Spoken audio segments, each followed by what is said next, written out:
RD blog YouTube চেনেলটিৰ অন্য এটা ভিডিঅ'লৈ সকলোকে স্বাগতম জনাইছোঁ আৰু আৰম্ভ কৰিছোঁ আজি এই ব্লগ ভিডিঅ'টো। ফুলিছে এজাৰ এক দৃষ্টিনন্দন দৃশ্য দলগাঁও বুনিয়াদী প্ৰশিক্ষণ কেন্দ্ৰৰ চৌহদত শাৰী শাৰীকৈ এজাৰ ফুলৰ দৃষ্টিনন্দন দৃশ্যই সকলোকে আকৰ্ষিত কৰিছে। দলগাঁৱত শাৰী শাৰীকৈ এজাৰ ফুলৰ দৃষ্টিনন্দন দৃশ্যই সকলোকে আকৰ্ষিত কৰিছে।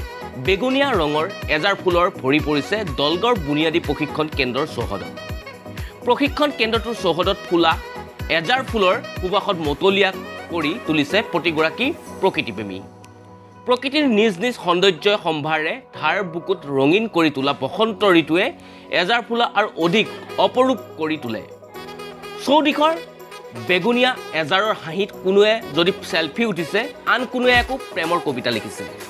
আকাশত ভৰি ফুৰা এজাৰ ফুলৰ হেজাৰ হেজাৰ পাহিয়ে ৰঙীন কৰি তুলিছে ধাৰাৰ বক্ষ। প্ৰকৃতিৰ ৰঙত মায়াময় হৈ পৰিছে দলগাঁও, কিন্তু পিছে বেজাৰ লগাবলৈ নহয়, কৰোণা সৃষ্ট মনৰ পৰা আশাত আঁতৰাবলৈ গছ ভৰি ফুলিছে এজাৰ। কাৰণ এজাৰে আনিছে বেজাৰ। এজাৰ ফুলা মানেই বাৰিষাৰ বান। এজাৰ ফুলাৰ লগে লগে আৰম্ভ হয় বাৰিষাৰ বান। সঁচা অৰ্থত বহাগে যিদৰে কপৌ ফুল ফুলাৰ আদিৰ আনকি ঠিক এনেদৰে বহাগক যেনে বেজাৰ মনেৰে বিদায় বেলাত এজাৰ ফুল ফুলে। এয়া হৈছে দলগাঁৱৰ দৃশ্য।